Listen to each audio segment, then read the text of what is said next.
California, noticing the same thing. In Lake Tahoe, there was a lot of the same type of bark all through Sacramento area and Davis. Just about everywhere I went, I was noticing this silver white bark. What I think is happening is these chemicals are getting down and destroying the roots. And then as they come up, they're going out into the bark. Those two right there are the ones that are just... It just hurts so bad to see these two, because look how old and big they are. We probably lost 40 trees right here on our 10 acres. Every week, every other weekend, we'd see another tree that was beginning to die. And I mean, it's just so sad. We'd just cry. And to think that that might have something to do with it, along with their other explanations, would really, really frost me. Every time you lose a tree, you know, it's not good. It's just sad. And there's another one over here in this little group of trees here. Don't you feel better when you stand up and fight than if you crawl down in a little hole and go to sleep? You know, I mean, my gosh, people, your families are out there, children are out there, your grandchildren. I mean, you've got to do something to help.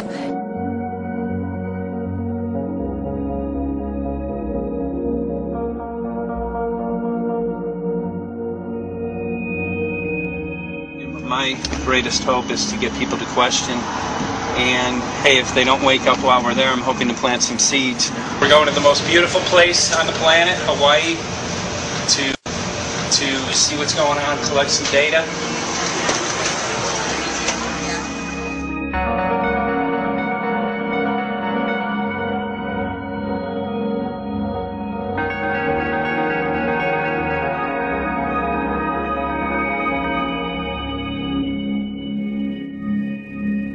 Thank you for having fun with us. Hope you enjoyed the trip. Have a great vacation and welcome home if you're lucky enough to live here. Thank you.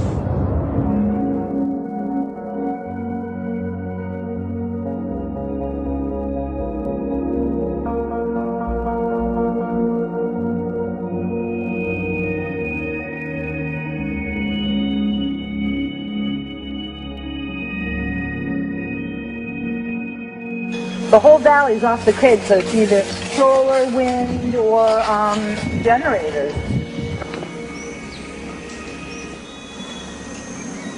Look at this, man. Yeah, the mind can't even conceive of a dream of this. Right. Yeah, right. Even coming here, and one would never think, you know, in paradise that it's getting destroyed. And they're doing it island style. They do it off the island, right? They do it off the island. So they don't, you know, you don't see the chemtrail airplane. The theory is that they're spraying the ocean, offshore, and it's coming in on the. And it's coming in. Now these are coming from the west. They're also spraying on both sides today. A lot of this stuff is actually chemtrails coming this direction. There's material that's blocking. We should be able to see to the horizon, you know, where the Earth curves, because we're high enough and we have the ocean, right? So we should be able to see. We should be able to see the Big Island. It's only 30 miles away. And you can see it's not a blue sky behind it. That's the key. It's all, you know, has that kind of weird looking blue, like silver blue I call it. And this is a nice day. You know, there's no more blue sky. The night we're going to look at the stars at night, and it's like you'll see, you can count them. There's so few stars at night now. There should be hundreds of thousands of stars, and I can count the stars.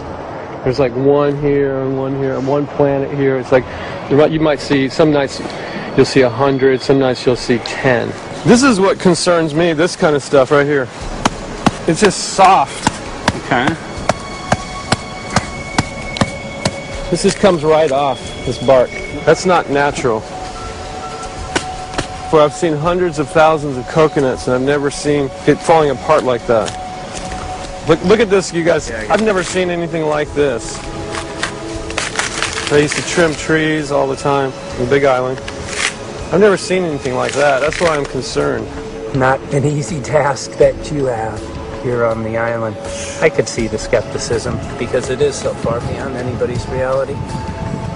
It's amazing. It's just amazing to try to look through somebody else's eyes. Like my eyes, I can see this so it's like night and day. And other people are just, it's just the illusion is just so deep. What do you think would happen if everybody awakened to what was going on and what the plans were of geoengineers? I think they'd have a revolution in Hawaii. If people really understood what was going on. What's your concern for, I know that you love the land here. What's your concern about the chemtrails? Well, that we won't be able to live here and grow our own food. And that our health is going to be compromised. You think it already has been? Yes. And the thing is that they're doing it every day here. Every day. So it's hammering, hammering, hammering, hammering. Micro doses every day. And then, of course, it's getting in the environment. And, of course, it's weakening the plants. And it takes a couple years for this to actually weaken the plant. So we're asking for GMO taro. We're asking for GMO papaya because we can't grow our natural seeds. We can't be sustainable. We can't truly, be here as God created us to be. So my friend convinced me to do a hair analysis on my daughter. So we went ahead and cut close to her scalp and got some really recently grown hair and sent it in. I was just sure that my daughter's hair was going to be so clean with the lifestyle that we live. And lo and behold, it came back and her levels were really high in aluminum. This is the chart here. This is the reference range, and this is where my daughter is, 23.1. Aluminum. The skies are covered with a white mist, and I look up at night anymore and I don't see the deep, dense stars that I used to, and I can't help but think this obviously has something to do with my daughter's health. I don't know where else these heavy metals are coming from. Yeah, I mean, look how old she is. Yeah. She's been isolated here. Here, and she's... here. Anybody looking at the situation would be like, this is paradise.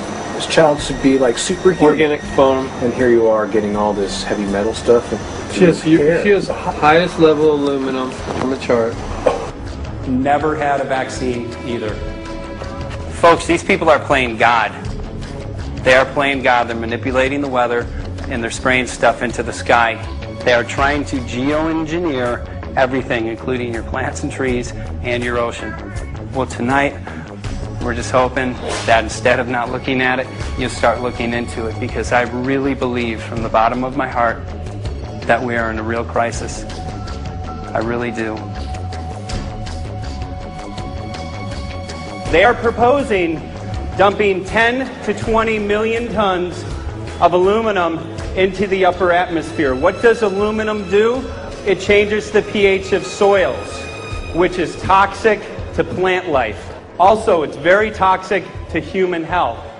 Are they doing it? Well, let me tell you about my experience and what we found. We have much evidence that not only suggests, but I believe prove that they are happening. Jeff, what's going on? And as I promised, we're joined right now by a very special guest, Michael J. Murphy, currently on location in Hawaii. He's working on a documentary film called What in the World Are They Spraying? Michael, welcome to the program. Great to speak with you today.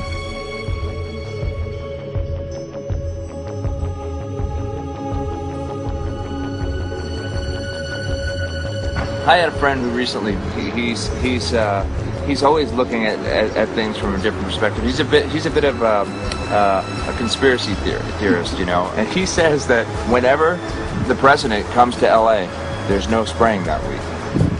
Could you have a better place for an interview? I mean, look. Well, this is being done over our farms and over our things. So basically, they want to eliminate our ability to eat organic food, have clean water. So in some ways, it sounds to me like, and you know, again, it's just a projection, but it sounds to me like this is control. How do we control the masses? Yeah. How can aluminum be good for you in any? And what was the second chemical you mentioned? It's barium. Barium aluminum. Obviously, those are toxic to everything. To human health. To human health, to farms, to animals, to everything. 61,000 parts per billion. And there should be a government alert at 1,000? At 1,000, people are drinking this. People that climb the mountain, they're drinking that snow. It's poison. Oh my God. That's so disgusting. So that's 60,000 times above regulation. Exactly. 60,000 times above regulation. And I've talked to friends, and they're like, well, that's just ice.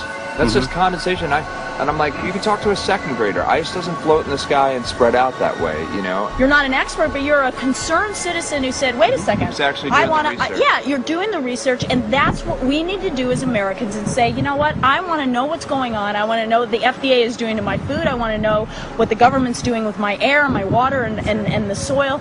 And, you know, it's just great what you're doing, and I just, my kudos to you for bringing light to this subject. Put all of the theories aside, just what geoengineers are proposing and what's being found is scary enough. So we can just address that. And I encourage more people to just step up and ask questions and do what he's doing. So thank you, Michael, very, very much. Aerosol spraying aluminum affects everywhere, and we have a beautiful tropical climate which I believe might be in jeopardy. So we wanted to not only come and bring the message of what people were finding around the world, but encourage people to test for the aluminum, strontium, barium. Essentially, I think it was an effective trip. I saw a lot of people here in Hawaii, in Maui, awake and not only curious but willing to look into this deeper, and that's my only hope. And this is one of the boldest moves, I think, from Ed Griffin yet. This is the taboo topic that nobody's supposed to talk about, and that is aerosol spraying. Now, we've got tons of documented proof of errant aerosol spraying.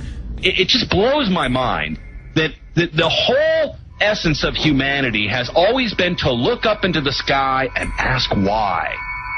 Though there are no limitations, there's endless space, an endless universe. Now, in the 21st century, we're not allowed to do that. Anyone who looks up and sees the giant grids and the X's in the sky that weren't part of our existence until just a decade or two ago is somehow called a kook. And the people that are the best and biggest proponents for the revolution and for liberty, they don't want you to talk about it because you could discredit them. It seems to be an industry that's being built up to milk the taxpayers by undergoing some kind of a giant global spraying program to make all kinds of money on the project, and they don't seem to care really what effect it has. They're not trying to experiment to see if humans can survive it or anything like that. They just want to get this stuff up. And then we discover, as we're going further down the line, that there are companies generating genetically modified organisms, seeds, modified seed crops they're being engineered to resist the aluminum in the soil. And a lot of crops won't grow in that. And so now, after they've messed up the soil, all the farmers were going to have to go back and buy seeds that have been genetically engineered to resist the aluminum that have been put into the soil. And all of a sudden, mankind is completely dependent upon these companies like Monsanto and other giant agricultural firms. You can't even grow natural seeds anymore. And we're looking at that. It's a shocking thing. I hope we don't find that that's true, but all the arrows right now are pointing in that direction. We get into cost-benefit analysis here because there's also HARP could be involved in this. Geoengineering, as you guys mentioned, which is documented heavily in Dennis Kucinich's bill, that is the Space Preservation Act, which, by the way, I don't think got through Congress. And then Kay Bailout, as we call her here, Kay Bailey Hutchinson, also put together some legislation in order to qualify geoengineering, which again is supposed to save us all from global warming. But it is cost-benefit analysis because they can benefit on so many different levels. Ed, that's how they do everything, isn't it? That's right. And you know, there's an old adage: if you just follow the dollar, follow the buck, you get to the source of the problem. And it looks to me like there's a tremendously profitable industry being built up right now around this concept of geoengineering or weather modification or reducing global warming and all of these other things that can be sold fairly easily to an unsuspecting public. They all say, oh, well, that's good. We don't want global warming, you know. And so they put up with this and they don't question, they don't criticize. But behind